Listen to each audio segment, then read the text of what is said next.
I wondered if you might make it here. You're quite resourceful. I'm known as Father. The Institute is under my guidance. I know why you're here.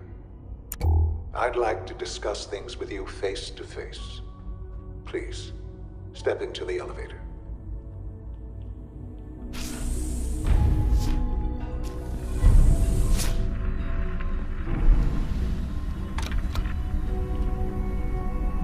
I can only imagine what you've heard, what you think of us. I'd like to show you that you may have the wrong impression. Welcome to the Institute. This is the reality of the Institute. This place, these people, the work we do. For over 100 years, we've dedicated ourselves to humanity's survival. Decades of research, countless experiments and trials, a shared vision of how science can help shape the future. It has never been easy, and our actions are often misinterpreted by those above ground. Someday, perhaps, we can show them what we've accomplished. But for now, we must remain underground. There's too much at stake here to risk it all. As you've seen, things above are unstable. I'd like to talk to you about what we can do for everyone. But that can wait. You are here for a specific, very personal reason. You are here for your son.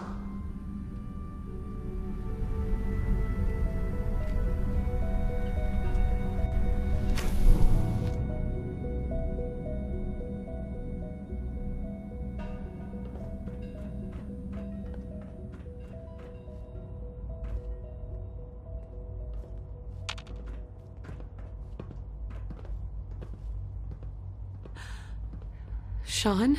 Huh? Yes, I'm Sean.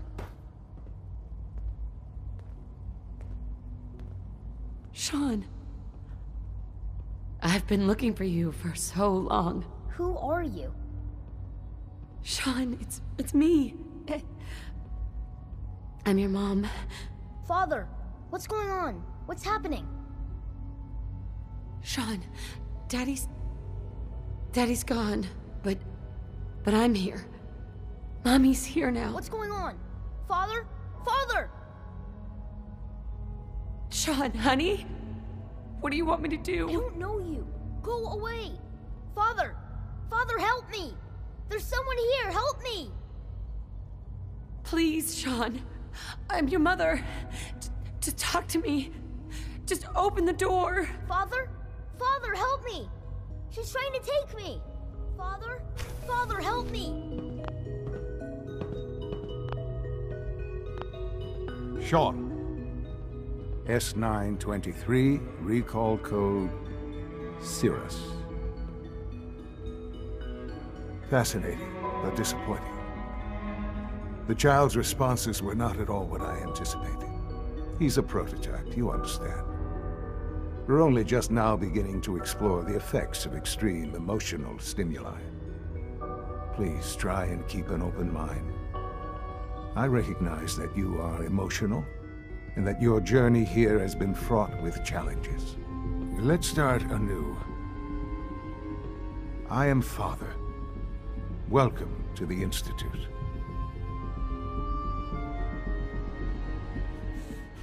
Give me Sean. The real Sean. Right now! I know. I know. You've gone to such lengths to find him.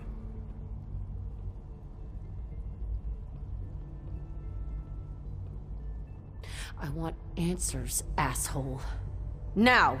Under the circumstances, I will forgive your vulgarity, but I need you to realize that this situation is far more complicated than you could have imagined. You have traveled very far, and suffered a great deal to find your son.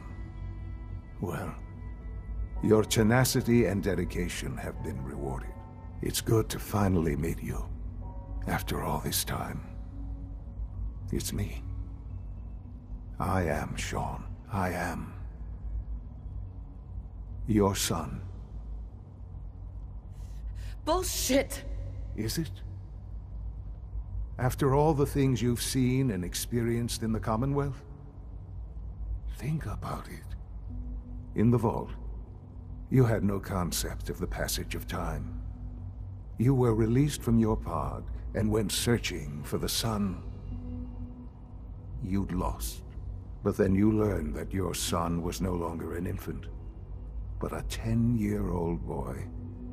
You believed that 10 years had passed.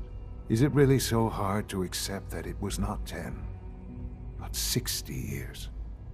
That is the reality, and here I am, raised by the Institute, and now its leader.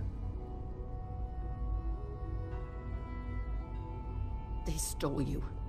Kidnapped you. It wasn't right. Right, wrong, irrelevant.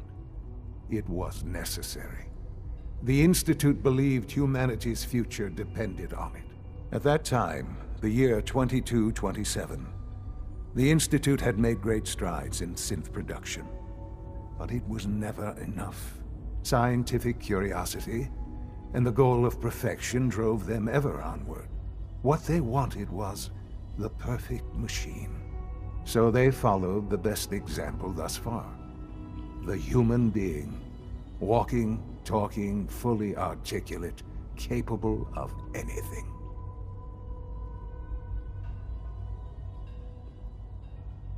So the weird science experiments needed specimens. That's why they took you? In a manner of speaking, yes. The Institute endeavored to create synthetic organics. The most logical starting point, of course, was human DNA. Plenty of that was available, of course. But it had all become corrupted. In this wasteland, radiation affected everyone. Even in their attempts to shield themselves from the world above, members of the Institute had been exposed. Another source was necessary.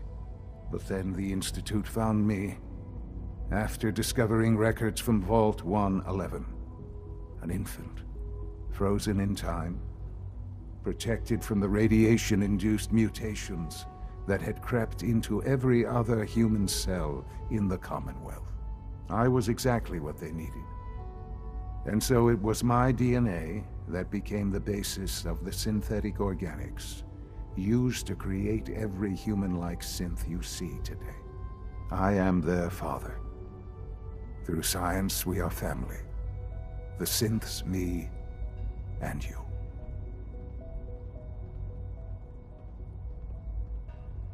60 years. So much time. Wasted. I know. I know you must have questions. Please. Anything I can do to help you understand.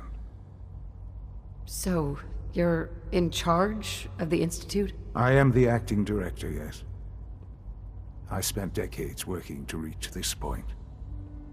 It's a responsibility I take very seriously. The Institute. It's important. It really is humanity's best hope for the future, no matter what those above ground might think of us. But... Director? Why you? I was the most qualified for the position. Obviously. I've lived my life within these walls. Dedicated to science like every other member of the Institute. My hard work has paid off. Ultimately, the Commonwealth has nothing to fear from us.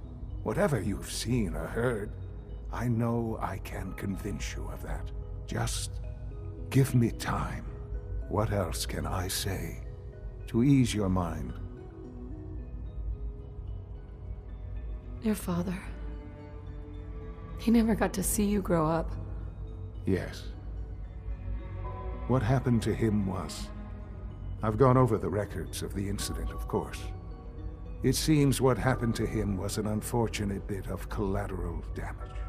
For many years, I never questioned who my parents were. I accepted my situation, and that was that. With old age comes regret. And asking what if more often. But what matters now is that you and I have a chance to begin again. What else can I say to ease your mind? Kellogg. He worked for you? Kellogg. He was an Institute asset long before I arrived here. It wasn't until I became director that I learned of all the things he'd done. What kind of man he was. You knew the man was a psychopath, but you used him anyway? Would you have preferred that I turned him loose on the Commonwealth? At least keeping him on a short leash kept the collateral damage to a minimum. The Institute took advantage of Kellogg's vicious nature. I will freely admit that. Institute technology prolonged his life, and his usefulness far beyond any normal human lifespan. He never failed the Institute, but his cruelty became more apparent with every completed objective. I won't lie. It's no coincidence your path crossed his. It seemed a fitting way to allow you, us, to have some amount of revenge. I know there's more for us to discuss, but the Institute is on the verge of some important breakthroughs. Your presence would be appreciated as we approach them. I've been a part of something amazing here. I've helped to build a life for myself and the people of the Institute. And now, after all these years, you have an opportunity to help with that. Doesn't that intrigue you? Isn't that what you want? You want me to stay here, in the Institute? Yes, that is what I propose. Is it so hard to imagine? The Institute can provide a better life than anything above ground. You've been in the Commonwealth. You've seen what it's like. I assure you that you are better off with us. I don't know what to do. I realize that. It's why I'm trying to help you. I hope that you can see that rationally. The Institute is the only thing left in the world that is worth being part of. I simply ask that you give the Institute, me, a chance. A chance to show you what I've been telling you. We really do have humanity's best interest at heart. Will you take that chance? Are you sure you want this? Yes, I am. It would benefit us both to work together.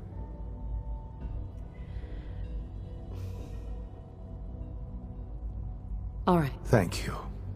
The Institute is now your home, as much as it is mine.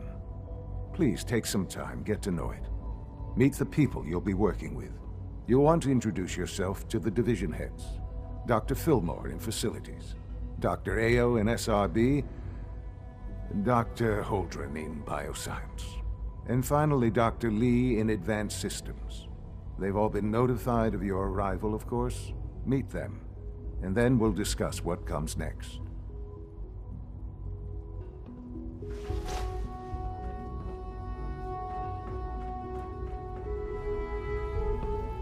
It's an honor